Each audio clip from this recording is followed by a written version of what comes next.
रात के समय ठंड में आप सब यहां हमारी बात सुनने आए, इसके लिए मैं आप सबको दिल से धन्यवाद करता हूं।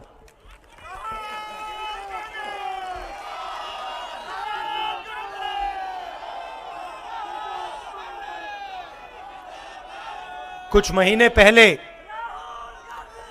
हमने ये यात्रा कन्याकुमारी में शुरू की।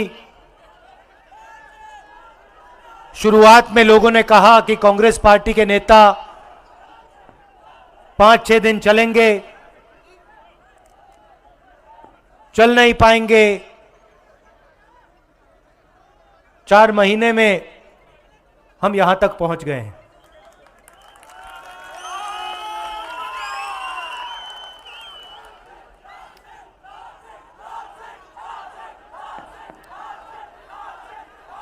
लोग सोचते हैं कि ये यात्रा बड़ी मुश्किल है। 3800 किलोमीटर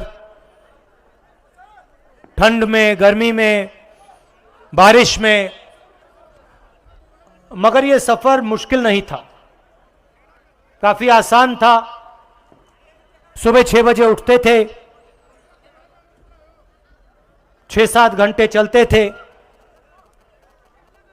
शाम को बिल्कुल थकान नहीं होती थी। मुझे अजीब लगा तो मैंने बाकी यात्रियों से पूछना शुरू किया कि भाई आपको थकान हो रही है? नेताओं से पूछा,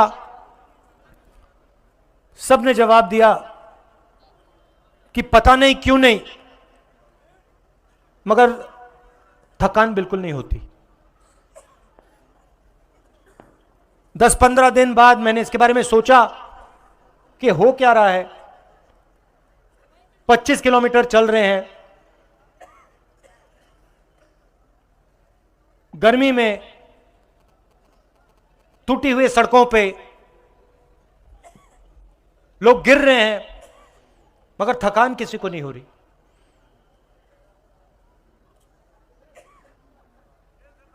और फिर मुझे बात समझ आई कि थकान इसलिए नहीं हो रही है क्योंकि हिंदुस्तान के आम नागरिक की पूरी शक्ति इस यात्रा को पीछे से कन्याकुमारी से कश्मीर की ओर धकेल रही है। कोई गिरता है, कभी कभी भीड़ में कोई गिर जाता है, मैं ध्यान से देखता हूं, ध्यान से सुनता हूं। कोई गिरता है, 1-2 सेकंड लगते हैं, उसके चारों ओर जो लोग होते हैं एकदम मदद करके उसको उठा देते, झिझकते नहीं, रुकते नहीं। कोई ये नहीं पूछता तुम्हारा धर्म क्या है, हिंदू हो, मुसलमान हो, सिख हो, ईसाई हो, क्या हो, कोई नहीं पूछता। जात कोई नहीं पूछता, कौन सी भाषा बोलते हो वो भी नहीं पूछते, एकदम मदद कर देते हैं। फिर यात्री मेरे पास आए, मुझे कहते हैं राहुल जी बड़ी अजीब सी बात है, रास्ते पे हम किसी भी रेस्टोरेंट में जाएं, किसी भी ढाबे में जाएं, वहां पे हमसे पहला सवाल होता है कि क्या तुम भारत जोड़ो यात्रा पे चल रहे हो? और जैसे ही हम हां कहते हैं, वैसे ही रेस्टोरेंट का मालिक, ढाबे का मालिक कहता है हम आपसे पैसे नहीं लेंगे, हमें आपका पैसा नहीं चाहिए, हमें आपका पैसा नहीं चाहिए।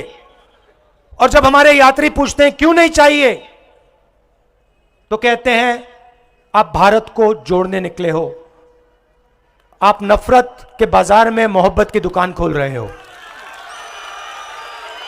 इसलिए हमें आपका पैसा नहीं चाहिए, हम आपकी मदद करना चाहते हैं। भाइयों और बहनों, देश में बीजेपी और आरएसएस के लोगों ने नफरत फैलाई है।